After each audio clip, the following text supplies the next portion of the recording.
Hello दोस्तों, कल्पना करो आप एक सुबह की फ्लाइट में बैठे हो, परिवार के साथ सिंगापुर जा रहे हो। सब हंस रहे हैं, बच्चे खिड़की से बाहर देख रहे हैं।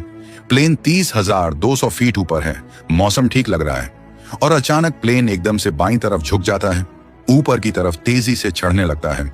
स्टॉल वार्निंग बजने लगती है, स्टॉल स्टॉल स्टॉल, और फिर 20,000 फीट प्रति मिनट की रफ्तार से नीचे गिरने लगता है।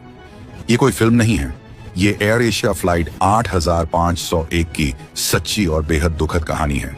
28 दिसंबर 2014, सिर्फ 2 घंटे की छोटी सी फ्लाइट, लेकिन सब कुछ हमेशा के लिए खत्म हो गया। 162 लोग, एक भी जिंदा नहीं बचा। आज हम इस हादसे को बहुत विस्तार से देखेंगे, स्टेप बाय स्टेप, बिल्कुल आसान भाषा में। तैयार हो जाओ, ये कहानी आपको रोंगटे खड़े कर देगी और साथ ही बहुत कुछ सोचने पर मजबूर भी करेगी। ये था इंडोनेशिया एयर एशिया का एयरबस A320 से 216, रजिस्ट्रेशन PKA XC। प्लेन सिर्फ 6 साल पुराना था, यानी काफी नया। कैप्टन थे इरियांतो, 53 साल के, एक्स एयरफोर्स पायलट, 20,000 घंटे से ज्यादा उड़ान का अनुभव। फर्स्ट ऑफिसर थे रेमी प्लेसल, फ्रेंच मूल के, अच्छा अनुभव वाला पायलट। बोर्ड पर थे 156 पैसेंजर्स और 6 क्रू मेंबर, कुल 162 लोग। ज्यादातर इंडोनेशियन थे, लेकिन एक चर्च ग्रुप के 41 लोग भी थे। पूरा परिवार, बच्चे बूढ़े, सब क्रिसमस मनाने सिंगापुर जा रहे थे। कई परिवारों में एक साथ 7-7 लोग थे इस फ्लाइट में। कल्पना करो, एक ही परिवार से इतने लोग, और फिर सब कुछ एक पल में खत्म। सुबह 5:35 पर सुराबाया एयरपोर्ट से टेक ऑफ हुआ। मौसम में थोड़ी बादलें थी, लेकिन कोई बड़ा खतरा नहीं लग रहा था। 6 बजे प्लेन 30,200 फीट पर क्रूजिंग पर पहुंच गया। सब नॉर्मल चल रहा था।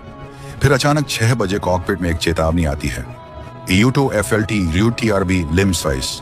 ये मतलब रडर ट्रैवल लिमिटर सिस्टम में गड़बड़ी। रडर वो हिस्सा है जो प्लेन को दाएं बाएं मोड़ता है। कैप्टन ने तुरंत कहा, ECAM एक्शन।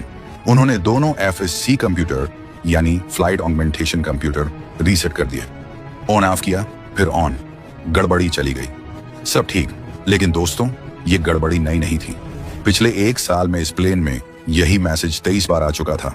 मेंटेनेंस टीम ने हर बार सिर्फ रीसेट करके छोड़ दिया। किसी ने गहराई से जांच नहीं की। असली प्रॉब्लम क्या थी वो कभी पता नहीं लगाया।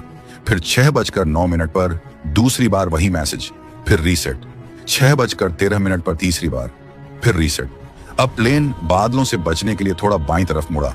पायलटों ने जकार्ता ATC से 30,800 फीट तक क्लाइंब करने की परमिशन मांगी ताकि बादलों के ऊपर जा सकें, लेकिन ATC ने कहा, स्टैंड बाय, ट्रैफिक है। 6:16 पर चौथी बार मैसेज आया। अब कैप्टन ने कुछ अलग ट्राई किया। उन्होंने FAC के सर्किट ब्रेकर को खींचकर फिर लगाया, ठीक वैसे ही जैसे ग्राउंड पर मेंटेनेंस में करते हैं। लेकिन यह काम फ्लाइट में बिल्कुल मना था। यह गलती थी और तभी सब कुछ उलट पुलट हो गया। ऑटो पायलट अचानक बंद हो गया। ऑटो थ्रॉटल बंद। फ्लाइट कंट्रोल ऑल्टरनेट लॉ में चला गया, मतलब सारे ऑटोमेटिक प्रोटेक्शन गायब।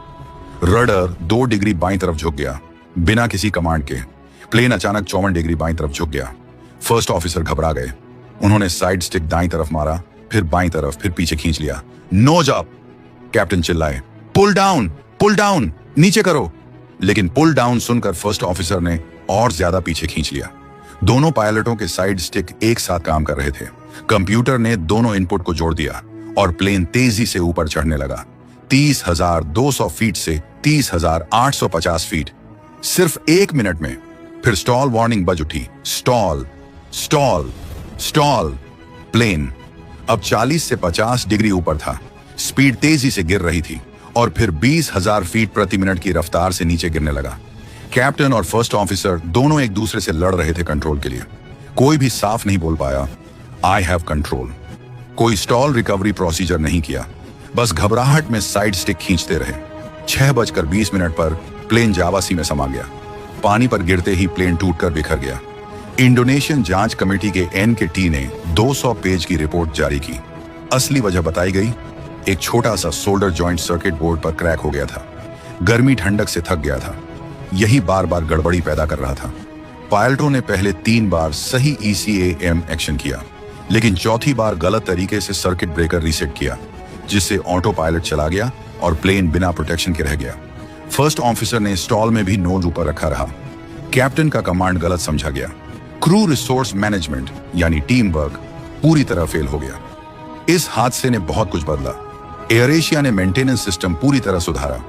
अब FAC सर्किट ब्रेकर को फ्लाइट में रीसेट करना पूरी तरह मना है।